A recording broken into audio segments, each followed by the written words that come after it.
Hey, good morning, and welcome to your Saturday snapshot. And I hope that when you open up the video, that you are in a place where you just know that you are loved and you're cared for by God. And if you aren't in that place, I hope just those opening words would serve as a reminder to you. I mean, that's one of the reasons that we gather to worship on Sunday mornings, is because we come, hopefully, to a place where we recognize that we've tried really hard to do a whole lot of things, and not all of those things have left us feeling peace-filled and joy-filled, and we just need God to kind of fill in those spaces for us. And so hopefully that's just what you hear at the very beginning of this message, is that you are a beloved masterpiece of God, and that God loves and cares for you very much. We're going to continue in our sermon series, The Principles of Faith, tomorrow. In fact, I'm going to be talking about wolves and penguins, and hopefully you'll get something that's really meaningful and powerful out of those two animals and the examples of that. I'll kind of give you just a real quick snapshot of where we're going. I'm going to invite you to reflect tonight, and I'll even talk about it tomorrow. But what happens in your spirit, in your heart, when you know that you can't please God? Obviously, if you go and you look in that text, Hebrews 11:6, it talks about, we're not able to please God without faith. But there's an implication at the beginning of that statement, is that many of us have tried to please God in many different ways, and wondered why wasn't God pleased with my work, with my effort, with the sacrifices that I made. And so tomorrow we're going to talk about that as principle number 2. And really invite us to reflect on, what does it mean for us to be a church that lives out that principle? What if we are a place where people truly feel like they can come with all their parts, with their faith and their doubt, their anxiety and their certainty, and know that they're going to be loved and they're going to be cared for. And so I hope you won't miss out, and you'll join us either at the 9 o'clock service or the 11:15. Yep, we're back into our normal schedule as we move into the month of August.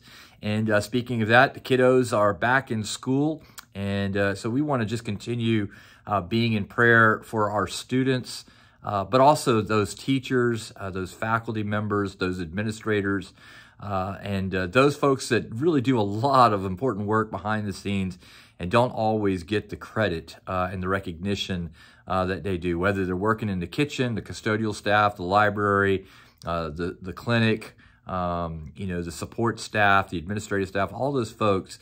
It really does, to coin a phrase that we all heard a long time ago, it really does take a village to make a difference. And so I just want to invite you to be mindful every time you go into a school zone, every time you come up to a school bus, just to offer a prayer of thanksgiving and a prayer of protection for our students and our teachers and faculty administrators.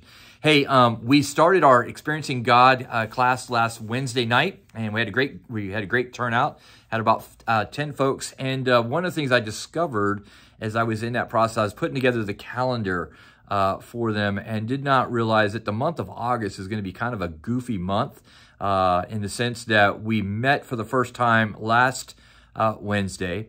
This coming Wednesday, we have a Mission Cafe moment. Look at that. I get to give you 2 announcements in one. So please plan to come and learn about our outreach to Haiti and how you can be involved with that. So because we're having Mission Cafe next Wednesday, we are not having our Experiencing God moment class on that Wednesday night, which means that if you were on the fence trying to decide, hey, do I want to do this class or not, you still have time. There's openings still available for you. The homework is for you to get a book if you haven't gotten a book, and that's it. There's no other. The following Wednesday, so I think that's going to be like August 20th. I don't have the calendar in front of me. We will work through week 1 at that time. So you really have 2 weeks to do week 1. If you've ever been a person who really wants to know what is God's heart, what really excites God, what if I wanted to find the perfect gift to give to God, I don't know, what would that be? The Experiencing God course is really, it's 12 weeks of exploring those kinds of questions.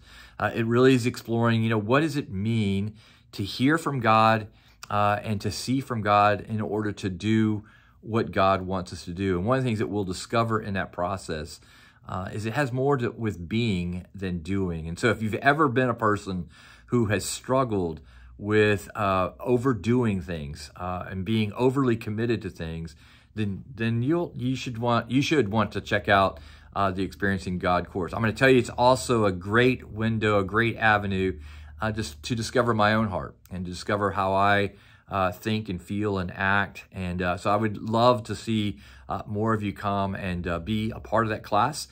We meet on Wednesdays at 6 o'clock. And so I just want to encourage you, if you haven't signed up for it, it's not too late to come and be a part of that. Also, speaking of walking, in October, I want to say October 8th, which will be a Saturday in October, we're going to be hustling for ending hunger with our partnership with Cross Ministries. And so we are forming a team now. And this would be a great time for you, if you've been thinking about getting out and walking more, to sign up and be a part of that. And maybe we'll look at putting together a day.